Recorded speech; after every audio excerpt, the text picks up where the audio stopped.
Gawang Pinoy na resuscitator na magagamit bilang temporary breathing assistance. Inaasahang maraming kababayan natin ang makikinabang dito, lalo na't hindi lang ito mas mura, kundi di kalidad din.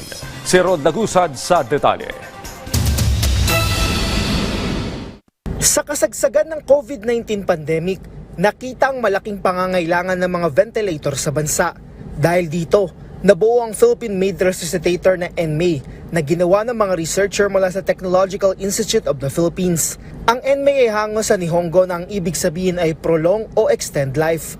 Layo ng NMAY na magamit bilang temporary breathing assistance para sa mga pasyente na ibinabiyahe patungong ospital o sa mga nakapila sa paggamit ng ICU ventilator.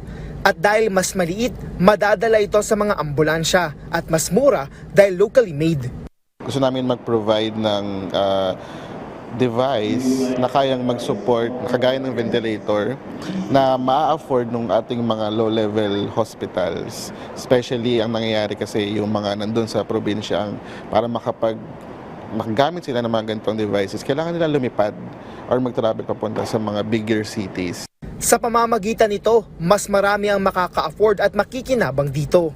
Suportado ng DOST ang nasabing proyekto mula sa pondo, pagbibigay ng expertise at maging daan para marami ang makinabang dito. Nagsagawa na ng licensing agreement para sa manufacturing and design optimization at distribution and sales para maging accessible na ito sa mas nakakarami, ang ma-commercialize at magamit na ng mga ambulansya, mga ospital at ng publiko. I think it would save lives. Of course, it would help bolster yung inventory natin na before the pandemic medyo nagsasuffer.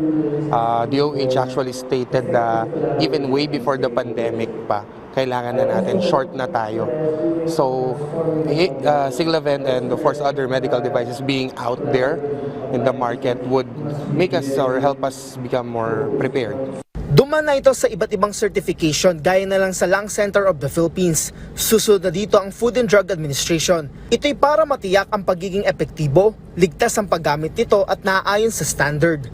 Pinapakita lang nito na kaya nating dalhin yung ating mga na-develop na technologies ng ating researchers sa larangan naman ng commercialization. Kasi doon ang parating na lang sinasabi na mahina tayong mga Pilipino pagdating sa pagdadala sa merkado ang ating mga produkto ng ating mga researchers. So pinapakita nito na meron nagtitiwala, merong kumikilala sa ating kakayahan. Panawagan ng DOST sa publiko, magtiwala sa mga lokal na mga researcher, scientist at engineer dahil may kakayahan ng mga ito kasabay ng suporta ng pamahalaan para mapakinabangan ng mga Pilipino. Rod Lagusad para sa Pambansang TV sa Bagong Pilipinas.